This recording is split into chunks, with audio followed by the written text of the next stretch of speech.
Morning all of you. आज का जो हमारा एजेंडा है वो है enzyme and activation energy concept and enzyme inhibitors. ठीक है, मतलब आज हम छोटे छोटे टॉपिक पढ़ेंगे एंजाइम से रिलेटेड। जो लास्ट पोर्शन है बस उसी के बारे में डिस्कस करेंगे। तो इसमें हमारे पास में जो कंसेप्ट बचेंगे, जैसे कि हम बात करें एंजाइम में क्या है, तो एंजाइम और एक्टिवेशन एनर्जी क्या है, एक्टिवेशन एनर्जी क्या होती है इसके बारे में देखेंगे, इसका कंसेप्ट क्या है ये देखेंगे। उसके अलावा आइसोजाइम्स देखेंगे और एंजाइम इनहिबिटर्स देखेंगे। तो सबसे पहले स्टार्ट करते हैं एंजाइम से, ठीक है, या फिर एक्टिवेशन एनर्जी से। ठीक है, आज के जो हमारे टॉपिक हैं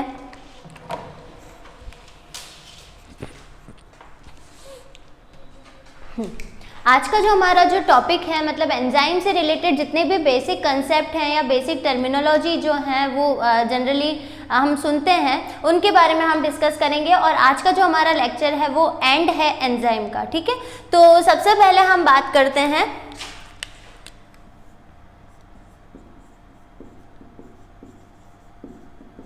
एक्टिवेशन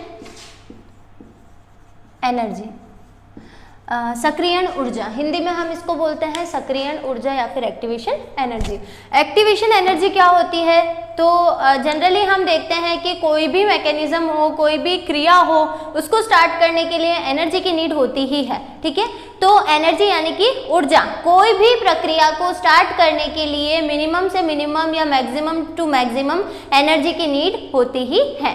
तो वह न्यूनतम एनर्जी या वह न्यूनतम ऊर्जा जो किसी भी प्रक्रिया को स्टार्ट करने के लिए या फिर हम बोल सकते हैं एंजाइम को एक्टिव बनाने के लिए जो मिनिमम एनर्जी की नीड होती है, उसी को हम क्या बोलते हैं, एक्टिवेशन एनर्जी। मतलब कि मिनिमम एनर्जी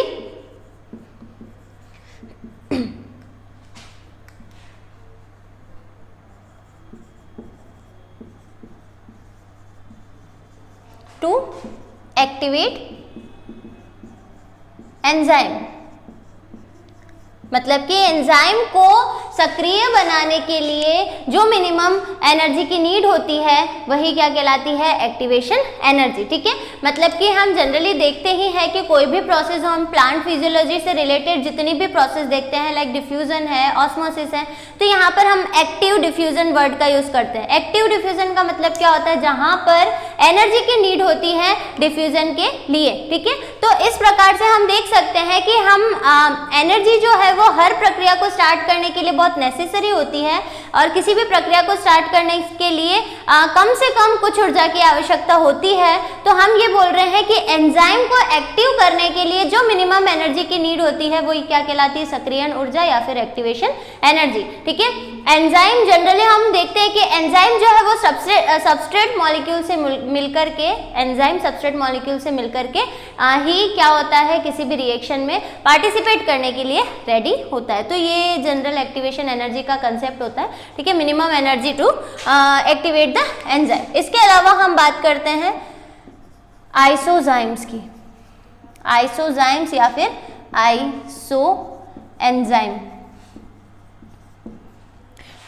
आइसोजाइम या फिर आइसो एंजाइम का मतलब होता है कि एक ही एंजाइम के बहुत सारे मॉलिक्यूलर फॉर्म्स का होना, मतलब कि बहुत सारी मॉलिक्यूलर या आणविक स्वरूप हों केवल एक ही एंजाइम के। एक ही एंजाइम बहुत अलग अलग स्वरूपों में पाया जाए और उनकी जो उत्प्रेरण क्षमता है वो भी क्या हो, उनके अकॉर्डिंग डिफरेंट होगी। तो एक ही एंजाइम का अलग अलग स्वरूपों में पाया जाना क्या कहलाता है, आइसो एंजाइम। ठीक है, मतलब एंजाइम तो एक ही है लेकिन इसकी मॉलिक्यूलर फॉर्म्स जो है वो अलग अलग है। मार्केट और मॉलर ने सबसे पहले आइसो एंजाइम्स के बारे में बताया था। ठीक है, और अभी तक 100 आइसो एंजाइम्स की खोज हो चुकी है। मतलब कि एंजाइम एक ही है लेकिन इसके स्वरूप अलग अलग है, और सभी में जो कैटलिस्ट पावर होती है, जो उत्प्रेरण क्षमता होती है, वो भी अलग अलग होती है। तो इसको हम टर्म देते हैं एज अ आइसो एंजाइम। तो एक्टिवेशन एनर्जी और आइसो एंजाइम का कंसेप्ट क्लियर है।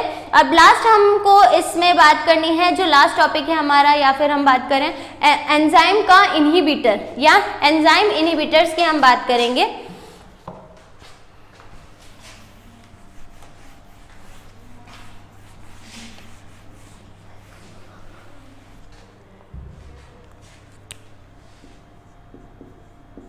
Enzyme inhibitors. ठीक है, अब इनहिबिटर टर्म का मतलब भी क्या होता है? संदमक, है ना, एंजाइम संदमक हम इसको हिंदी में बोलते हैं। इनहिबिटर का मतलब ये होता है कि जो प्रतिरोध, मतलब कि जो एंजाइम को काम करने से रोके या फिर एंजाइम का स्वरूप बिगाड़ दे, एंजाइम का जो स्ट्रक्चर है, क्योंकि एंजाइम के स्ट्रक्चर में कुछ एक्टिव साइट्स होती हैं जिससे सबस्ट्रेट मॉलिक्यूल जुड़ते हैं। तो हम देखें कि सबस्ट्रेट मॉलिक्यूल जो है वो एंजाइम को क्रियाशील बनाने के लिए ज़रूरी होता है, लेकिन वहाँ पर अगर सबस्ट्रेट मॉलिक्यूल के अलावा कोई अलग ही पदार्थ जुड़ जाए, कोई हार्मफुल प्रोडक्ट जुड़ जाए, ऐसी कंडीशन में क्या होगा कि वो एंजाइम को एक्टिव नहीं बना पाएगा। क्योंकि हम देखते हैं कि हर स्पेसिफिक एंजाइम का हर एक स्पेसिफिक सबस्ट्रेट मॉलिक्यूल होता है। तो अगर वो उससे नहीं जुड़ेगा, तो सबस्ट्रेट मॉलिक्यूल उससे नहीं जुड़ेगा तो वो क्या कर देगा? उसके स्ट्रक्चर में परिवर्तन कर देगा और एंजाइम की कैटलिस्ट पावर जो है, उत्प्रेरण क्षमता जो है वो खत्म कर देगा। तो रिएक्शन जो है उस पर एंजाइम का कोई भी इफेक्ट नहीं पड़ेगा। तो ऐसे पदार्थ इनहिबिटर्स क्या होते हैं? ऐसे पदार्थ जो कि एंजाइम के साथ में जुड़ कर के एंजाइम की क्रियाशीलता को समाप्त करते हैं। मतलब कि ऐसे सब्सटेंसेस जो कि एंजाइम से अटैच होने के बाद में एंजाइम की कैटलिस्ट पावर जो है, उत्प्रेरण क्षमता जो है, उसको खत्म कर दें, तो ऐसे पदार्थों को हम बोलते हैं इनहिबिटर्स। अब हम बात कर रहे हैं एंजाइम इनहिबिटर की, है ना। अब स्पेसिफिक, हम सभी को पता है स्पेसिफिक एंजाइम होता है, एंजाइम के स्ट्रक्चर अलग अलग होते हैं।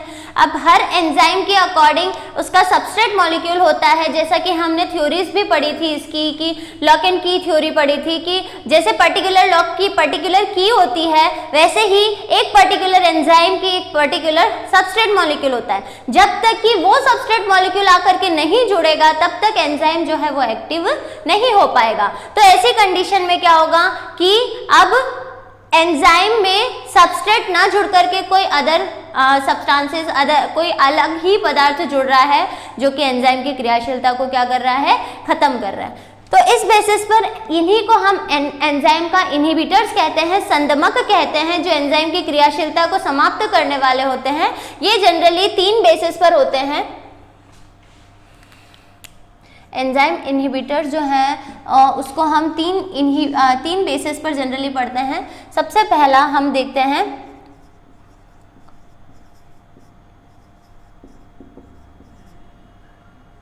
कॉम्पिटेटिव, ठीक है।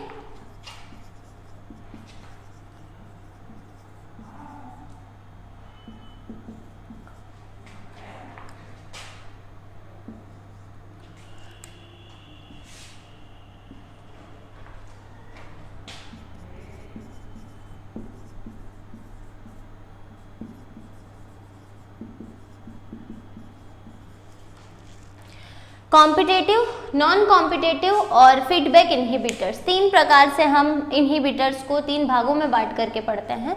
First is competitive inhibitor. Competitive मतलब कंपटीशन। कंपटीशन का मतलब क्या होता है? जब 2 चीज़ों में कंपटीशन हो, मतलब कि किसी एक चीज़ के लिए, किसी भी एक पर्टिकुलर चीज़ के लिए जब 2 लोगों में क्या हो? कंपटीशन हो, स्पर्धा हो। जैसे कि हम जनरल कॉम्पिटिशन्स देखते हैं तो रैंकिंग होती है वहाँ पर, तो रैंकिंग के हिसाब से फर्स्ट आने के लिए बहुत सारे लोग जो है वो एक साथ लाइन में रहते हैं, कंपटीशन होता है उनके बीच में, और जो सबसे पहले उसको फिलअप करता है वही क्या होता है? विनर होता है। तो यहाँ पर भी सेम यही कंडीशन है कि पर्टिकुलर जो एंजाइम है, हमने मान लिया कि ये एक एंजाइम है, ठीक है।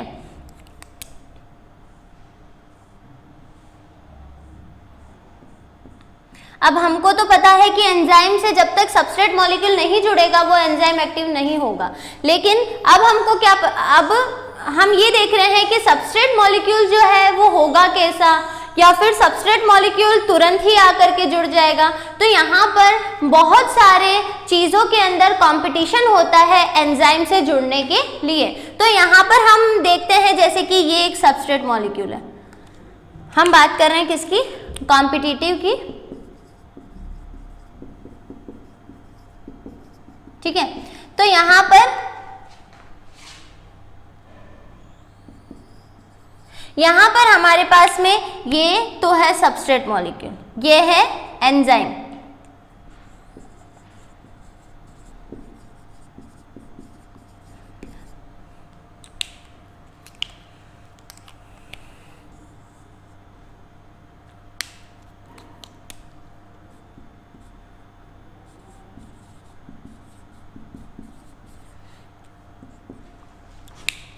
Enzyme, substrate, inhibitor. अब यहाँ पर आप देखें एंजाइम का जो स्ट्रक्चर है उसके बेसिस पर ये सबस्ट्रेट भी यहाँ पर अटैच हो सकता है क्योंकि इसका भी स्ट्रक्चर सिमिलर है। इसका इनहिबिटर, इनहिबिटर का मतलब संदमक है, संदमक का भी स्ट्रक्चर आप देख सकते हैं सबस्ट्रेट के जैसा है। तो अगर ये इसके साथ जुड़ेगा तो एंजाइम सबस्ट्रेट ES कॉम्प्लेक्स बनेगा। दो कंडीशन बता रही हूँ मैं यहाँ पर आपको कि अगर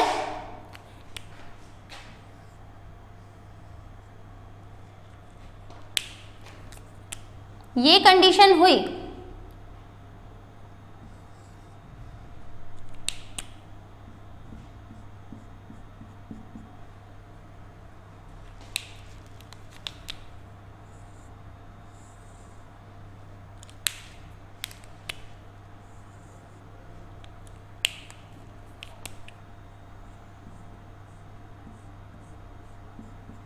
अब इन दो कंडीशन में हम देखें कि यहाँ पर आप देखें कि ये एक एंजाइम है क्योंकि ये हमारे एंजाइम का स्ट्रक्चर था, ये है हमारा सबस्ट्रेट मॉलिक्यूल, सबस्ट्रेट मॉलिक्यूल। जब एंजाइम और सबस्ट्रेट जुड़ते हैं तो क्या बनता है, ES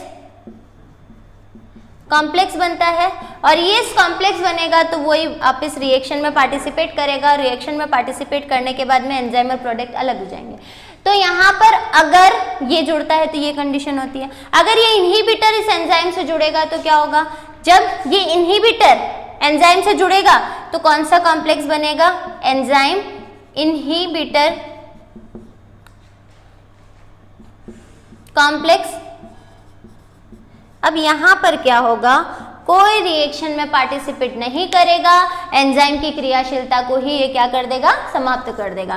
तो ये फर्क होता है सबस्ट्रेट के जुड़ने का और इनहिबिटर के जुड़ने का। ठीक है, अब हम देखें कि एंजाइम जनरली कॉम्पिटिटिव इनहिबिटर क्या होते हैं कि एंजाइम से जुड़ने के लिए जो सबस्ट्रेट मॉलिक्यूल होते हैं उन्हीं से मिलते जुलते कुछ इनहिबिटर्स होते हैं, मतलब कि जो संरचना में सबस्ट्रेट मॉलिक्यूल के जैसे ही होते हैं।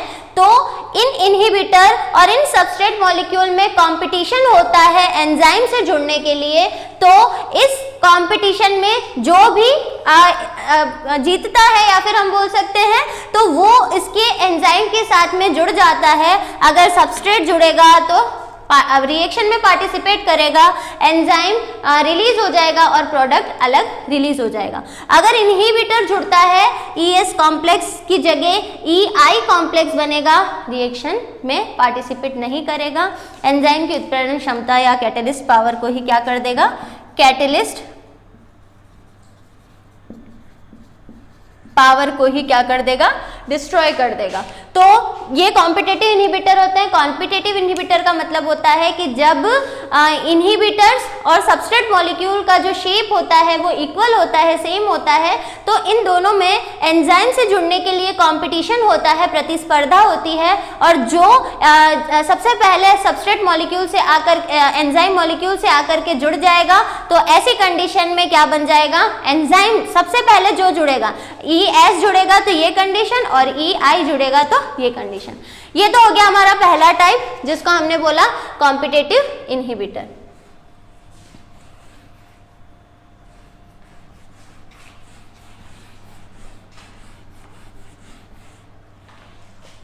नेक्स्ट हम देखते हैं सेकंड टाइप जो है हमारा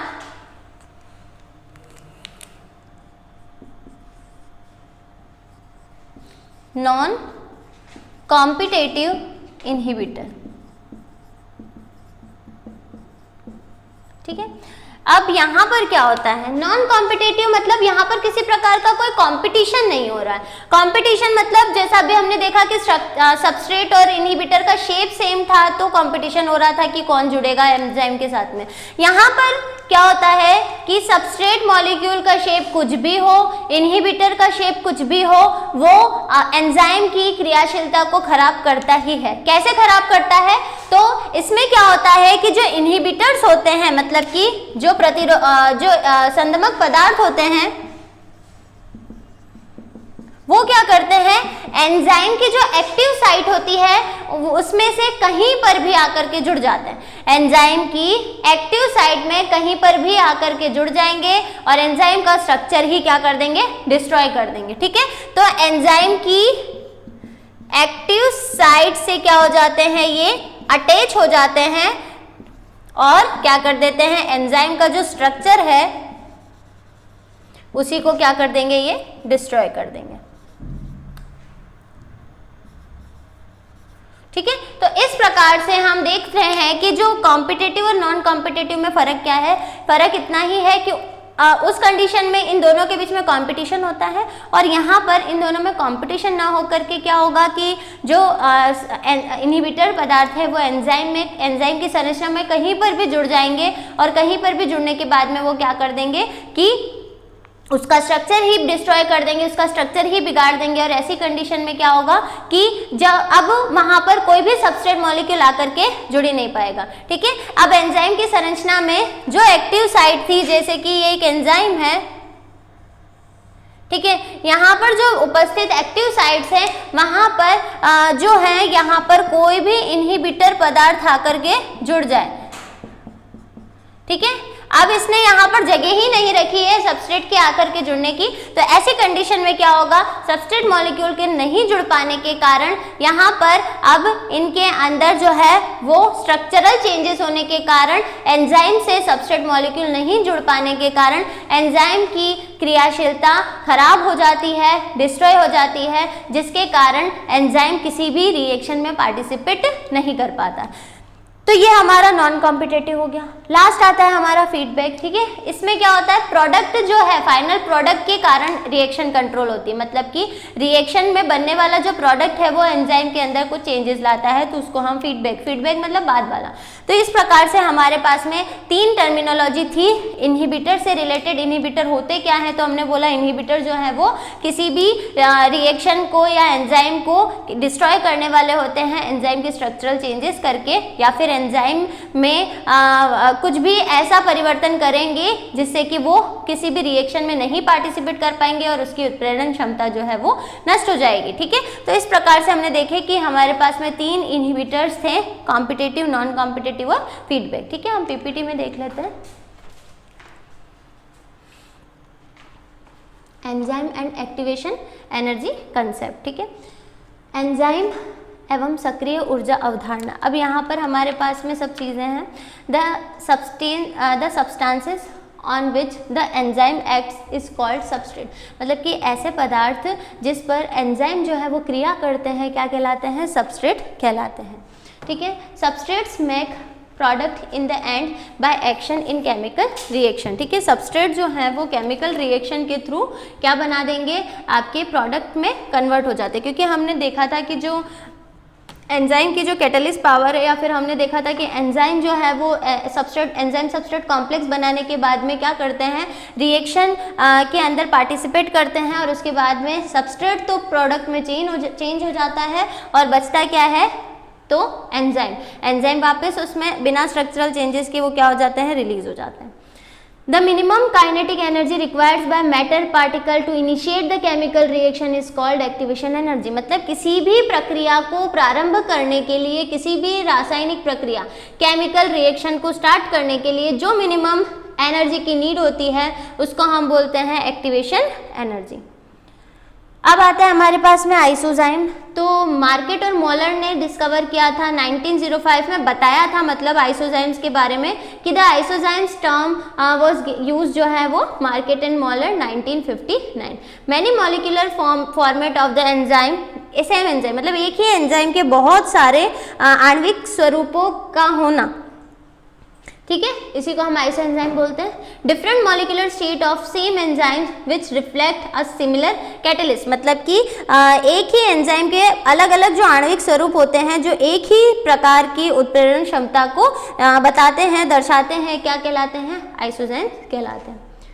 These are typical and it can be found in the same organism, ये विशिष्ट होते हैं, अलग होते हैं और एक ही जीव में उपस्थित हो सकते हैं। ठीक है, मतलब इसके जो अलग अलग मॉलिक्यूलर फॉर्म है वो एक ही जीव के अंदर उपस्थित हो सकते हैं, एक ही ऑर्गेनिज्म के अंदर उपस्थित हो सकते हैं। The construction of the isoenzyme is done by different genes and molecular properties are also different but their catalyst activities same. ठीक है, इनके मॉलिक्यूलर बेसिस जो होते हैं, जैसे जीन का जो कंसेप्ट है या डीएनए आरएनए का जो प्रॉपर्टी है वो अलग हो सकती है, लेकिन इनकी जो कैटलिस्ट पावर होती है, जो उत्प्रेरण क्षमता होती है वो सिमिलर होती है। तो ये होते हैं हमारे आइसोजाइम। अब आते हैं एंजाइम इनहिबिटर। तो सबसे पहले बात करें एंजाइम इनहिबिटर की, तो सबसे पहले हम देखते हैं कि जो सामान्य क्रियाधार होते हैं, सामान्य क्रियाधार मतलब कि आपके जो नॉर्मल सबस्ट्रेट होते हैं, ठीक है, in addition to the usual functionaries, मतलब कि substrate molecules, substances that alter the structure of an enzyme molecule and affect the catalyst capacity are called enzyme inhibitor. मतलब कि सामान्य जो क्रियाधार होते हैं, सबस्ट्रेट मॉलिक्यूल होते हैं, उसके अलावा ऐसे पदार्थ जो कि एंजाइम के साथ अगर जुड़ जाएं तो एंजाइम की कैटलिस्ट पावर को नष्ट कर देंगे, ऐसे पदार्थों को हम बोलते हैं enzyme inhibitor. This can be of following types. First is competitive inhibitors, जिसमें क्या आएगा? The substances whose structure is similar to the substrate, मतलब ऐसे पदार्थ, ऐसे सब्सटेंसेस जिनकी जो पावर है, या फिर हम बोल सकते हैं ऐसे पदार्थ, ऐसे सब्सटेंसेस जिनका जो स्ट्रक्चर है वो सबस्ट्रेट मॉलिक्यूल से मैच करता हो, of which they compete to bind, मतलब कि एंजाइम से बाइंड करने के लिए उनको कंपटीशन करना पड़े। ठीक है, तो इस प्रकार के इनहिबिटर को हम क्या बोलते हैं?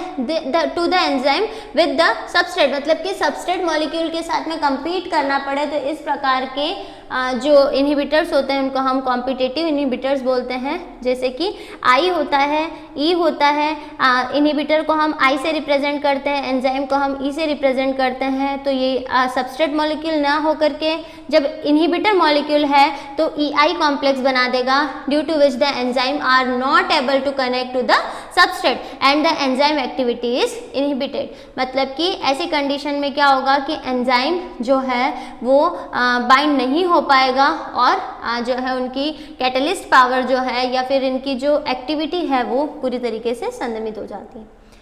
नॉन कॉम्पिटिटिव इनहिबिटर्स क्या होते हैं?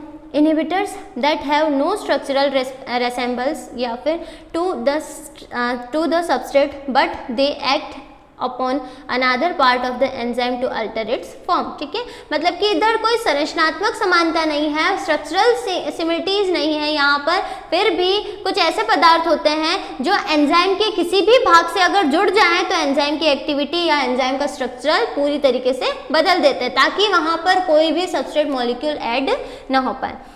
Enzyme activity is not able to associate with the enzyme, resulting in reducing या reduced enzyme activation.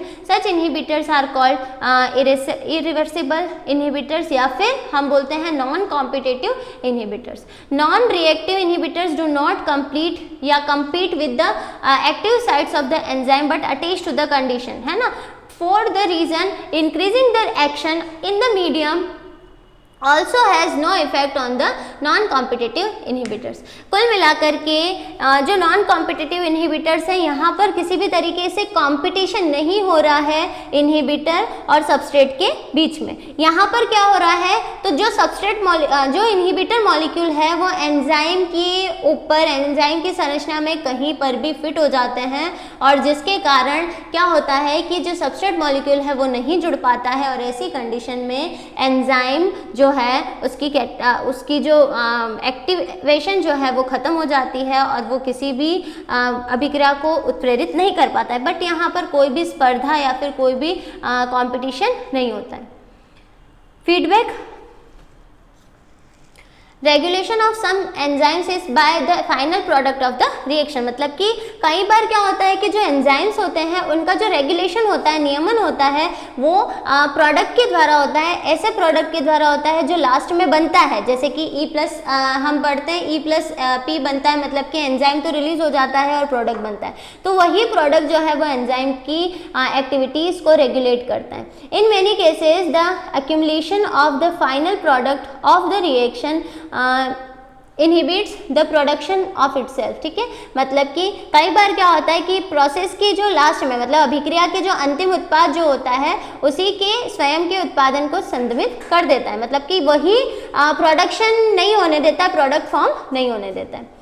This types of inhibition is called feedback और एलोस्टेरिक मॉड्यूलेशन। एग्जाम्पल है ग्लाइकोलाइसिस पाथवे, ठीक है। हम जब रेस्पिरेशन पढ़ेंगे तब हम इसके बारे में और डिटेल में डिस्कशन करेंगे, ठीक है। तो ये होते हैं हमारे इनहिबिटर, फीडबैक, कॉम्पिटिटिव और नॉन कॉम्पिटिटिव। लास्ट पॉइंट जो है हमारा इसके अंदर है एंजाइम को प्रभावित करने वाले कारक। तो आप यहाँ देख सकते हैं कि बहुत सारे जो फैक्टर्स हैं वो अफेक्ट करते हैं एंजाइम की रेट को या एंजाइम की क्रियाशीलता को।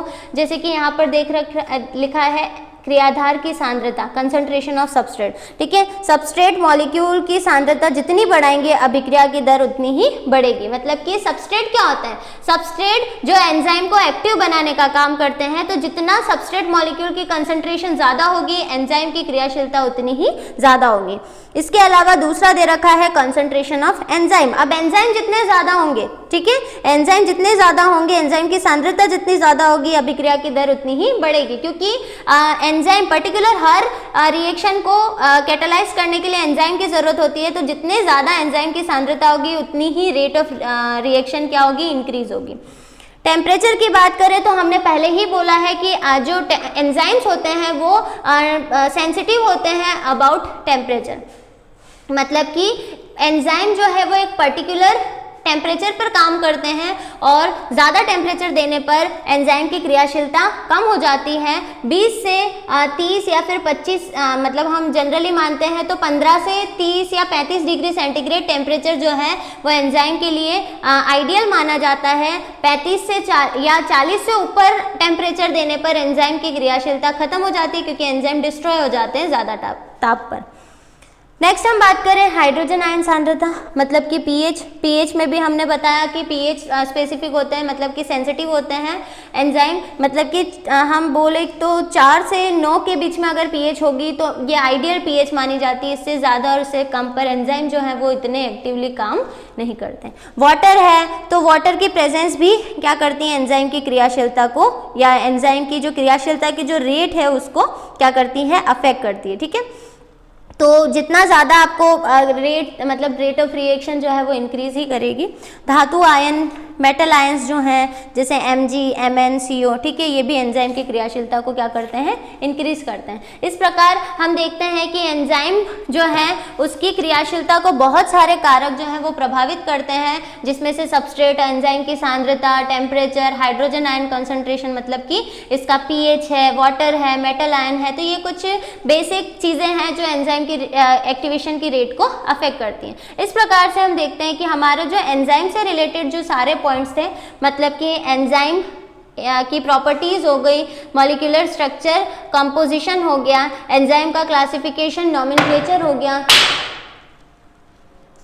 इसके अलावा हम देखते हैं एंजाइम इनहिबिटर्स हो गए, ठीक है। और लास्ट हमने जो बेसिक चीज़ें थी, एक्टिवेशन एनर्जी है, आइसोजाइम कंसेप्ट है, या फिर हम देखते हैं कि जो हमारा फैक्टर अफेक्टिंग एंजाइम है। तो इस प्रकार से एंजाइम से रिलेटेड हमारे सिलेबस में जितने भी पॉइंट्स थे वो कवर अप हो गए। Thank you.